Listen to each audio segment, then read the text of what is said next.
DJ राज मैकेंडर बारचल के रहने वाले।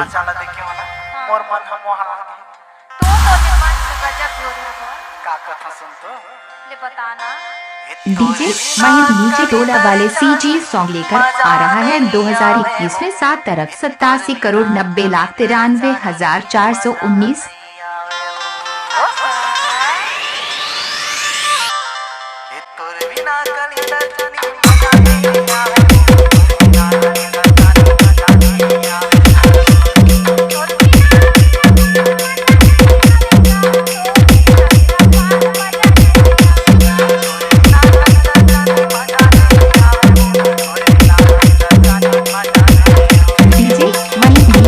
वाले सीजी सॉन्ग लेकर आ रहा है 2021 में।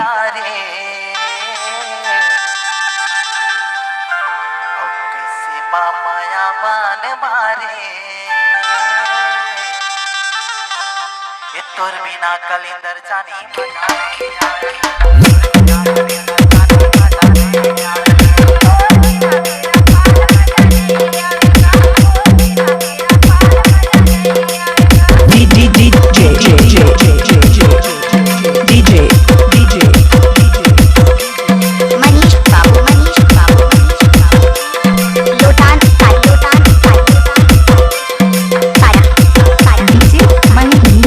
वाले सीजी सॉन्ग लेकर आ रहा है 2021 में।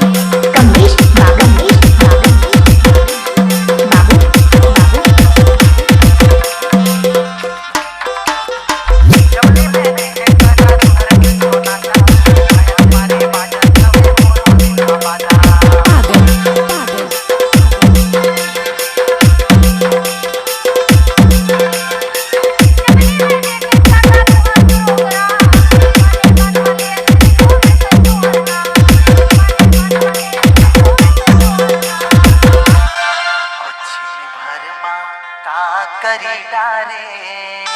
डीजे राज मैकेंडर बारचल के रहने वाले। माया बान मारे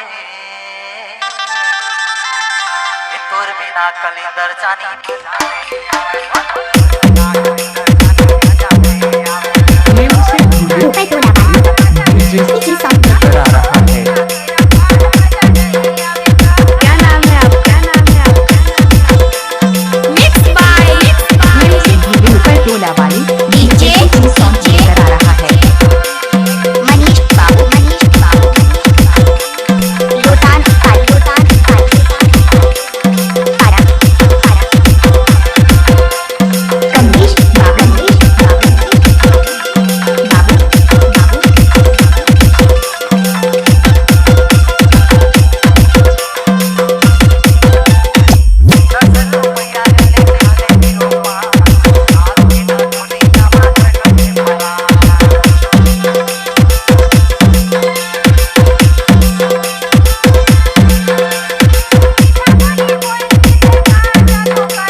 और सुन तो का कहित अरे खेरी बेरे आथे वो तोर सुरता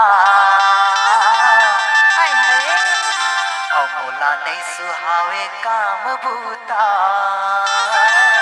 अच्छा ये तोर बिना कलिंदर जानी मजा नहीं आवे।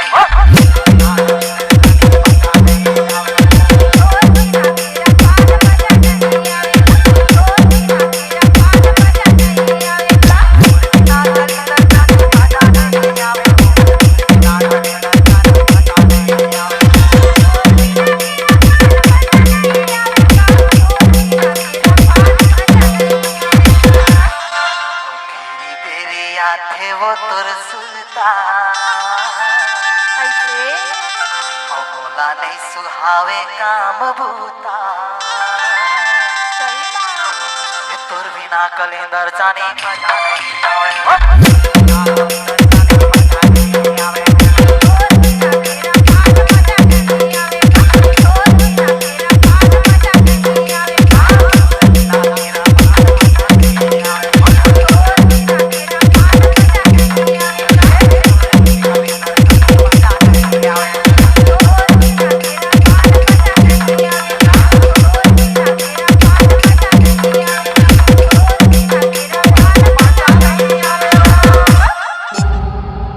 Vlog Digital Recording Studio, Cordoba. Contact number 99071192115.